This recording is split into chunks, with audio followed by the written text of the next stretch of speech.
Hello, I am Isabela. Bueno, les quiero contar, hoy vamos a hacer un video acerca de presente simple. Bien, en primer lugar vamos a ver para qué se usa el presente simple y después vamos a hacer otro video a continuación del presente continuo y cómo lo podemos combinar.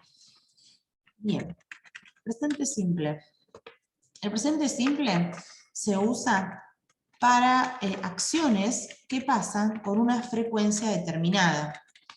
A mí me gusta llamarlo routine. Así que el presente simple lo vamos a usar como rutina o como hábitos. Es decir, cosas que nosotros hacemos con una frecuencia determinada, como por ejemplo levantarnos temprano, ir a la escuela, trabajar, desayunar, bañarse. Son actividades que desarrollamos con una frecuencia determinada.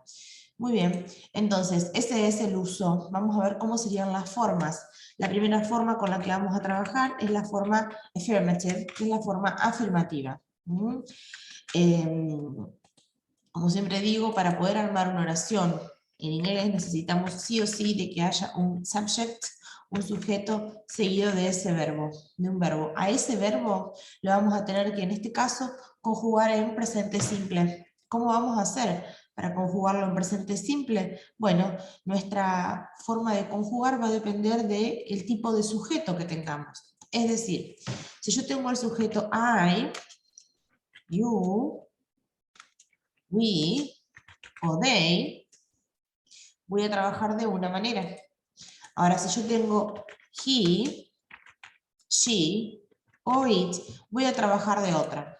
Cuando tengo I, you, we o they, lo que va a seguir, cuando tengo cualquiera de estos sujetos, lo que yo necesito a continuación es un infinitive verb. ¿Qué quiere decir infinitive verb? Un verbo en infinitivo. Es decir, un verbo así nomás, sin conjugar, como se los damos nosotros las profes.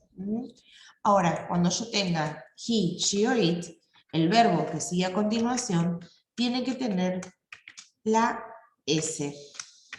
Vamos a ver que por una cuestión de ortografía, a veces cuando le agregamos la S, tenemos que hacer alguna otra modificación de escritura, pero ya después lo vamos a ver en un ratito.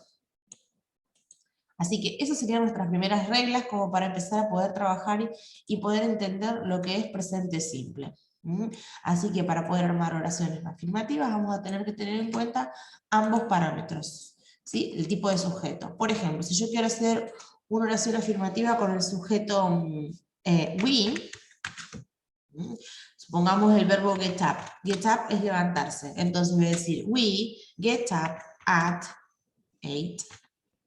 Y ahí estoy diciendo, nos levantamos a las 8. Nosotros nos levantamos a las 8. El sujeto que estoy usando es we, por lo tanto el verbo get up va a quedar en infinitivo. ¿Qué pasaría si en lugar de decir we, yo digo él, digo he? Voy a tener que decir he gets up at 8. ¿Por qué? Porque la regla me indica que cuando yo tengo el sujeto he, she o it, el verbo que necesito tiene que tener la conjugación S. La S no es porque el verbo esté en plural, porque es imposible hacer plural un verbo. Esta S es la manera, es la forma que yo tengo de que el verbo get up esté en presente simple. Muy bien, vamos a tomar otro verbo, otro ejemplo. Supongamos que usamos el sujeto I, listen, escuchar, I listen to music. Entonces, el sujeto es I y el verbo es listen. Este verbo queda así nomás porque la regla me lo pide. Ahora, si yo quiero decir que ella escucha música, voy a decir she listens to music. Y ahí, en este caso, el she tiene S por la regla. Cuando tenemos she, el verbo necesita la S. Bien. Esto es el primer caso de oraciones afirmativas. Les decía hace un ratito que cuando agregamos la S, en algunos verbos tenemos que hacer alguna modificación de escritura. Vamos a ver cómo es el caso. Por ejemplo, ¿qué pasa si yo quiero hacer una oración con el verbo watch o con el verbo finish? Watch es mirar, por ejemplo, watch TV, mirar la tele. Finish es terminar, por ejemplo, finish homework, terminar la tarea. O puedo decir finish school, terminar la escuela. El verbo finish. ¿Qué pasa si tenemos que hacer una oración con finish o una oración con el verbo relax? ¿Sí? Fíjense que en este caso, tanto watch como finish como relax terminan en sonidos que son como un silbidito. Watch, finish, relax. Entonces, estos sonidos son parecidos a la S. Por lo tanto, vamos a ver qué tenemos que hacer. Otro de los casos que aplica a esta misma fórmula son los verbos terminados en O, como go, como do. Entonces, siempre que tengamos un verbo terminado con un sonido sibilante, es decir, un sonido de silbido, más o un verbo terminado con sonido o, lo que yo voy a tener que hacer es agregarle, en lugar de agregarle la S, porque imagínense cómo hacemos para pronunciar watch, agregamos la ES, watches, finishes,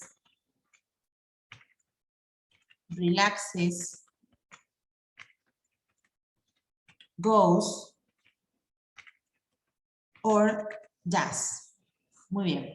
Entonces, esta regla nos implica que nosotros, si necesitamos hacer una oración con esos verbos, en lugar de agregar la S, por una cuestión de ortografía, vamos a agregar la E y la S. Después tenemos otros verbos que en lugar de agregar la S, van a agregar la I latina ES. Y esos son los verbos terminados en consonante Y, como por ejemplo, study, carry, cry, copy. Esos verbos todos terminan en consonante Y. Study, estudiar, carry, llevar o transportar, cry, llorar y copy, copiar. Entonces, en esos casos que terminan con consonante Y, lo que voy a hacer es voy a eliminar la Y y voy a poner la I latina ES. Studies, carries, cries, and copies. Bien. Así que esos son los cambios que yo tengo que hacer en el caso de cuestiones de ortografía. Hay un cambio más que es importante recordar, que es el de have. ¿Qué pasa si yo necesito modificar el verbo have? Si yo sigo la regla que veníamos viendo anteriormente, si yo digo, por ejemplo, I have lunch, ahí estoy diciendo, yo tomo el almuerzo. En este caso, el sujeto es I, el verbo es have. ¿Le tengo que poner ese? No, porque la regla me pide cuando tengo I, you, we o they, no agregamos ese. Ahora, si yo tengo que hacer una oración diciendo que él almuerza, yo no puedo hacer esto. ¿Por qué no puedo hacer esto? Porque en realidad me decís, pero, teacher, ¿cómo no lo voy a poder hacer si recién me dijiste que cuando tengo he, she, it tengo que agregar la S? Sí, pero este es un verbo que tiene sus propias reglas, ¿sí? Entonces, el have no existe, por favor no le pongan la S. El have se transforma en has. Así que el have, si lo necesito transformar, lo transformo a has. Es decir, que aquí abajo, yo todas estas reglas que les estoy dando de acá abajo, ¿sí? Todas estas reglas son reglas que tienen que ver con la ortografía del verbo, es decir, cómo lo escribo, con la escritura. Que cada vez que nosotros agregamos el sufijo S, ¿sí? El sufijo es la palabrita, es la letra que se le agrega al final del verbo. Cada vez que yo le agrego el sufijo S a estos verbos, sufren una pequeña modificación. Muy bien, entonces esos son los casos de oraciones afirmativas en presente simple. Vamos a ver ahora ¿cómo hacemos una oración negativa? Bien, cuando nosotros negamos, vamos a tener que agregar un elemento negativo para decir que no. ¿Sí? Entonces, por ejemplo, recién decía yo, I get up at 8, they listen to music, eran oraciones más o menos parecidas. Después vimos, he gets up at 8, she listens to music. Bien, entonces, las oraciones que tenemos acá, a la izquierda, ¿sí? Son oraciones afirmativas. ¿Mm? ¿Cómo hago yo para transformar esas oraciones afirmativas a oraciones negativas? Porque yo acá estoy afirmando, estoy diciendo yo me levanto. Para decir yo no me levanto, lo que voy a tener que hacer es agregar el elemento negativo. El elemento negativo que nos va a ayudar a negar es el auxiliary verb, es el auxiliar. El auxiliar tiene la función de ayudar, por eso es un auxiliar, ayuda. ¿Sí? En este caso nos va a ayudar a transformar la oración de afirmativa a negativa. Hay dos tipos de auxiliares, uno es el do y otro es el just.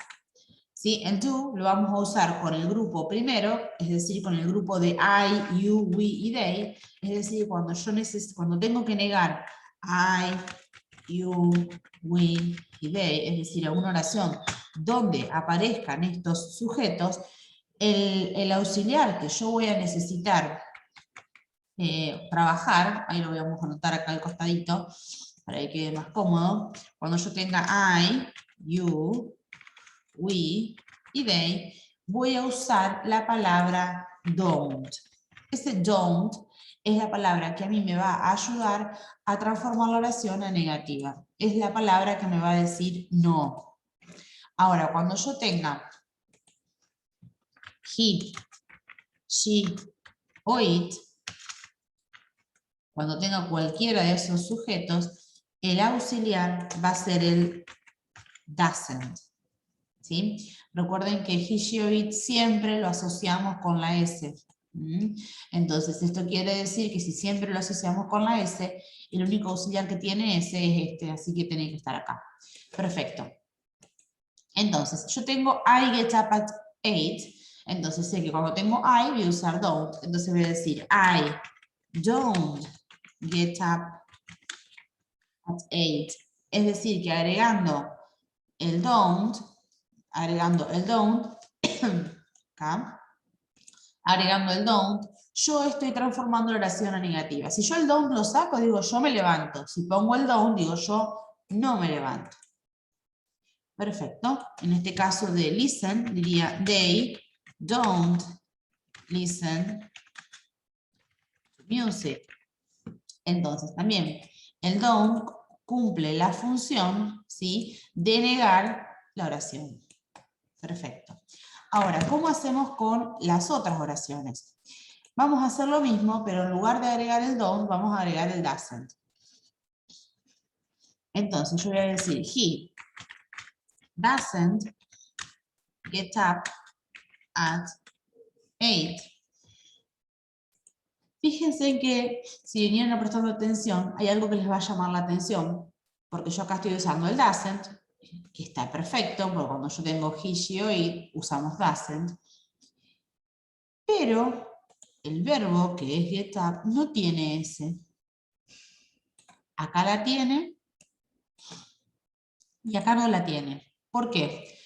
Porque en las oraciones afirmativas nosotros necesitamos que el sujeto, cuando yo tengo he, she o it, que el verbo tenga ese. Ahora, cuando es negativa, yo voy a incorporar el doesn't y ya la S está en el doesn't. Entonces, siempre que esté el auxiliar presente, ¿sí?, siempre que esté el auxiliar presente, la S tiene que desaparecer del verbo. Esto es un tema súper importante a tener en cuenta. Después, she doesn't listen to music. Ella no escucha música. A ver, que acá escribí el doesn't al revés, que seguramente les va a pasar. Ahí está. Ok, entonces ahí también lo mismo. Usamos el doesn't porque es la manera de negar. Y al listen no le pusimos la S porque la teoría dice así, ya lo tenemos en el doesn't. Entonces, en las oraciones negativas yo voy a necesitar sí o sí tener un sujeto. Vieron que hablábamos de que para que una oración exista, necesito siempre la conjugación o la conjunción de un sujeto y un verbo. En este caso voy a necesitar el sujeto, el auxiliar, más el verbo. ¿Sí? Entonces, esa va a ser mi fórmula de oración negativa.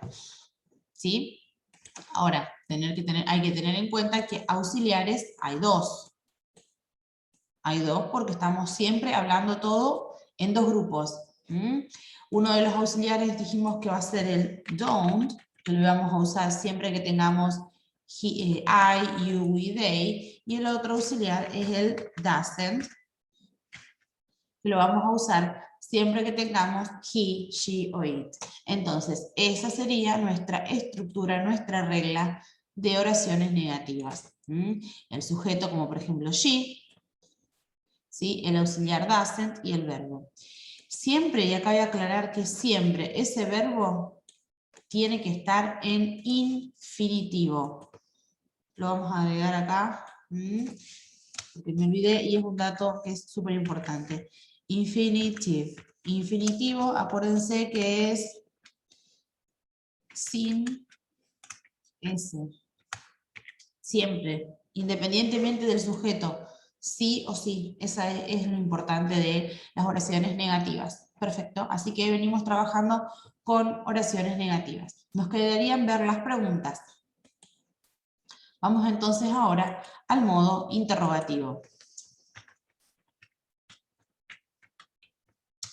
El modo interrogativo nos sirve para hacer preguntas, ¿sí? Hay dos formas de hacer preguntas, dos tipos. Las primeras se llaman preguntas de yes o no, y se van a llamar así porque son preguntas que yo respondo yes o no. Entonces, estas preguntas se rigen por la teoría del así. Fíjense que es una fórmula que es bastante piola porque no me representa un montón. Digo, bueno, si yo les digo que todas las oraciones, todas las preguntas de yes o no se forman por un auxiliar seguido de un sujeto más un verbo en infinitivo, por ahí es difícil de recordar. Pero si yo sé que tengo el así, sé que el así es, la A va a ser de auxiliar. Entonces dijimos que la A va a ser de auxiliar. Recién vimos que los auxiliares eran dos, que era el do y el does. La S va a ser del subject, es decir, del sujeto. Y la I va a ser del infinitive verb, es decir, el verbo en infinitivo. Y recuerden que infinitivo quiere decir así nomás. Bien, entonces eso es el así. Es más cómodo decir sí. Entonces, ¿cómo armo una pregunta? Recuerden que el auxiliar en este caso va a ser, yo se los dejo anotadito ahí arriba para que no se me olviden, el do y el does. ¿Sí? Que va a depender del tipo de sujeto que yo tengo. Si yo quiero hacer una oración con he, voy a usar does. Si yo quiero hacer una pregunta con you, voy a usar do. Entonces, por ejemplo, supongamos que yo quiero preguntar si él recién, las preguntas que hacíamos, las oraciones, perdón, que hacíamos, una de ellas era he gets up at 8. Entonces, esto es una oración. ¿Cómo hago yo para transformar esta oración a una pregunta? Acá le estamos diciendo que él se levanta a las 8. Si yo quiero a esto transformarlo a pregunta, lo voy a dejar acá como para que me ayude a armarlo, ¿sí? Voy a tener que empezar con un auxiliar. ¿Cuál va a ser el auxiliar más correcto, más apropiado? Y bueno, vieron, va a depender del sujeto. Si yo sé que el sujeto que yo tengo es he, bueno, ¿qué auxiliar me corresponde? ¿El do o el das? Y el que me queda mejor es el das. Porque con he, she o it usamos das. Así que me quedó das, he. Y el verbo era gets, ustedes tienen ahí. Pero, ojo, en la fórmula me está pidiendo infinitivo, así que le sacamos la S. Does he get up at 8? Y ahí ya me quedó la pregunta armada. Él se levanta a las 8. Does he get up at 8? Entonces, ¿cómo la respondo? Vamos a juntarlo. Yo quería entiendan cada una de las partes. Él se levanta a las 8, yo voy a responder, puedo responder como dijimos anteriormente, yes o no, ¿sí? Entonces, si es yes, voy a responder yes, he does. Porque yo lo que tengo que hacer es ahora volver al orden inicial. Vamos a invertir acá los términos. Yes, he does. O voy a decir no, mejor puede ser que no, no, he doesn't. No, he doesn't. En este caso ponemos no y hacemos lo mismo, pero recordemos que si estamos hablando de una oración que es negativa, tenemos que agregarle doesn't, porque es negativa. ¿Ok? Bien. Ahora, por ejemplo, si yo quiero preguntar, do you listen to music? Y ahí tengo el as y vamos a ver si respetamos la A de auxiliar, la S de sujeto y la I del verbo en infinitivo. Perfecto. ¿Escuchás música? Y te la preguntan a vos, you. Entonces yo voy a responder, yes, you. Yo te digo, ¿escuchás vos música? Yo respondo, sí, yo escucho. Entonces, ojo, porque acá no puedo responder yes, you do, con you. Voy a responder con I, porque soy yo el que lo hago. Yes, I do. O no, I don't. Perfecto. Ahí tenemos otro ejemplo, ¿sí? Recordando siempre que la estructura base para armar las preguntas es esta, ¿sí? Auxiliar y demás. Lo que tenemos en ambos partes acá son ejemplos de oraciones afirmativas. Muy bien, ejemplos de preguntas. Vamos a ver ahora cómo hacemos una pregunta de las otro tipo. Entonces, estas son las preguntas de yes o no. ¿Sí? Las preguntas de yes o no tienen una estructura básica que es am, is o are. Perdón, una estructura básica que es auxiliar, sujeto e infinitivo. Y ahora vamos a ver las otras. Después les quiero decir, estaba pensando de am, is o are porque les quiero hacer un comentario acerca de eso, lo vamos a ver después. Las otras preguntas son las preguntas de WH, question words. Las preguntas de WH se llaman así porque en realidad todas estas preguntas van a empezar con una palabra interrogativa. Question word significa palabra interrogativa. ¿Y por qué palabra interrogativa de WH? Porque la mayoría de las palabras interrogativas empiezan con WH. Miren, por ejemplo, tenemos what, que es qué, when, que es cuándo, where, que es dónde, who, que es quién. ¿Qué me falta? How, cómo, why, por qué, how often, por ejemplo, esto es con qué frecuencia, o cada cuánto tiempo, con qué frecuencia. Después tenemos which, es cuál. Bien, acá hay algunas, pero fíjense en que la mayoría de ellas empieza con palabra interrogativa, por eso las llamamos las preguntas de WH. Muy bien. Entonces, estas preguntas van a ser muy parecidas a las que hicimos recién en cuanto a cómo las formulamos, no cómo las respondemos. ¿Sí? Entonces, van a ver que la fórmula, nosotros habíamos dicho que las de yes o no eran las del así. Estas van a ser las del cuasi o casi. Entonces, fíjense en que acá la mayoría de los elementos, de los componentes de la pregunta ya los conocemos. Sabemos que la A va a ser de auxiliar, la S va a ser de sujeto y la I va a ser de verbo. ¿Y la Q de qué será? Esa Q es la palabra interrogativa. Esto acá. Entonces, las preguntas van a empezar con alguna de estas palabras que tenemos a la izquierda. Por ejemplo, la pregunta que teníamos recién era does he get up at 8? Si mi pregunta es así, es, ¿él se levanta a las 8? Ahora, si yo le agrego adelante, por ejemplo, when does he get up at 8? Ahí estoy diciendo, ¿cuándo él se levanta a las 8? Entonces, acá cambia el panorama en cuanto a pregunta y a respuesta, porque ya es una pregunta que no apunta a responder yes o no. Yo necesito saber y averiguar una información, que en este caso es when, es cuándo. Entonces, estructuralmente, fíjense en que para armar la pregunta es igual. Ahora, cuando respondo, voy a tener que responder como una oración afirmativa, es decir, con un sujeto y un verbo. Voy a tener que decir que él se levanta, y le vamos a agregar ese, porque en las oraciones afirmativas, cuando teníamos he, she o it, le poníamos ese. He gets up at 8, digo, él se levanta a las 8, por ejemplo, on Mondays, los lunes. ¿Sí? Entonces, lo que estamos haciendo acá, estamos respondiendo una pregunta de palabra interrogativa. O por ejemplo, si yo les pregunto, what do you eat? Ahí es, ¿qué comes?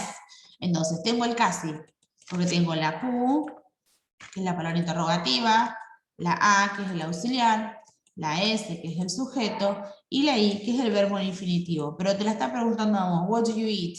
Y yo voy a responder, yo como, es decir, I eat, por ejemplo, vegetables. ¿Sí? La respuesta, digamos, la información con la que yo tengo que responder, siempre la profe se las va a dar en algún texto o les va a generar una situación, salvo que sean preguntas que uno tiene que responder con cuestiones de su vida propia. Bien, así que ahí está el tema de las preguntas, cómo se forman las preguntas. Muy bien, nos queda una sola partecita. Cuando nosotros hablamos de presente simple, es importante saber que el presente simple lo vamos a tener que saber identificar de otros presentes. Normalmente el presente simple se combina con el presente continuo. Para poder diferenciarlos, tenemos que saber que, por ejemplo, existen palabras como los frequency adverbs. Los frequency adverbs son adverbios, es decir, palabras que nos van a indicar frecuencia, como por ejemplo always, que es siempre, usually, que es usualmente, often, que es a menudo, sometimes, que es a veces, hardly ever, que es rara vez, y never, nunca. Estos son adverbios de frecuencia, es decir, que siempre que aparezca alguna de estas palabras, no tenemos que dudar que es presente simple. ¿Por qué? Porque estas palabras nos indican una frecuencia. Entonces, ese es el uso, el significado. Usamos este tipo de palabras para eso, para mostrar frecuencia. Y están acá ordenadas como que de mayor a menor, desde siempre hasta nunca. Ahora, ¿dónde las usamos en la oración? ¿En qué posición? Por ejemplo, si yo digo, I go to school, nosotros sabemos que siempre hay que tener súper presente cómo es el formato de la oración. Recuerden que dijimos que es un sujeto y un verbo. Estos se llaman adverbios, entonces, ¿qué les parece? Si se llaman adverbios, lo vamos a usar adelante del verbo. Entonces, si yo quiero usar la palabra always, voy a decir, I always go to school. Lo estoy poniendo adelante del verbo. Ahora, ojo, porque esa es la regla. La regla nos dice que todo este tipo de palabras van adelante del verbo. Entonces, si yo sé que en una oración tengo el verbo, adelante le pongo el adverbio. Ojo, porque hay una excepción. Si en la oración aparece el am, el is o el are, y acá estaba la confusión anterior que yo nombré algo del am, is o are, si yo tengo el am, el is o el are, esto cambia. Por ejemplo, si yo digo I am tired, ahí estoy diciendo yo estoy cansada. El sujeto es I y el verbo es am. Entonces, si yo sigo la regla anterior decía que estas palabritas, always, usually y demás, se usan adelante del verbo. Entonces, si yo sigo esa regla, el always, por ejemplo, lo debería poner acá, en esa posición. Pero, sin embargo, cuando tengo am y soar, la regla se rompe y los adverbios no van a ir adelante, van a ir detrás. Entonces, en este caso yo diría, I am always tired. ¿Sí? Eso es adverbio de frecuencia. Después hay algunas frases de frecuencia también, pero estas son fáciles porque van siempre al final de la oración. Phrases of frequency o expresiones de frecuencia también se los suele llamar. Son palabras como once, twice, 3 times. Entonces, eso nos está diciendo, siempre que aparezca once, quiere decir una vez. Twice, 2 veces. Y 3 times, 3 veces. Lo puedo combinar con palabras como, por ejemplo, esperen que vamos a corregir ahí, frequency. Lo puedo combinar con once a day, es decir, una vez al día, o once a week, una vez a la semana, o once a month, una vez al mes, o once a year, o twice, o lo que fuera. Lo puedo combinar como yo quiero, es decir, que la combinación acá es múltiple. Yo puedo decir twice a day, o twice a week, o 3 times, etcétera, etcétera. El tema de estas frases, ahí también está el every. El every es cada. Yo puedo decir every day, o every week, o every month, o every year. También puedo decir every July, cada julio, o every Monday. Es importante recordar que el every quiere decir cada. Entonces, cuando tengo todas estas frases, ¿y por qué son diferentes? Porque los adverbios estamos hablando de una sola palabra. Y acá ya es una frase, porque son más largas. Entonces, como es más largo, yo no lo puedo meter en el medio de la oración porque me corta mucho. Y el sujeto y el verbo, recuerden que siempre tienen que estar cerca. Entonces, a estas frases las ubicamos al final de la oración. Entonces, si yo tenía la oración, por ejemplo, I go to school, y quiero agregarle todos los días, lo voy a poner al final. Every day. Bien, así que estas frases que estamos viendo acá, que es lo último que vamos a trabajar, es súper importante porque estas frases aparecen siempre y nos van a ayudar siempre para identificar si la oración está en presente simple o en otro presente. Si yo tengo alguna de estas, always, usually, no hay duda que este presente que estamos hablando, el que necesitamos conjugar, es presente simple. Bueno, gente, fue un videito medio largo, pero había que explicar todas las diferencias de presente simple. Así que les agradezco difusión, pueden compartirlo con sus amigos, pueden, por favor, denle like, suscríbanse y activen la campanita también. Les mando un beso enorme, nos estamos viendo la próxima. El próximo video es de Present Continuous. Bye, bye.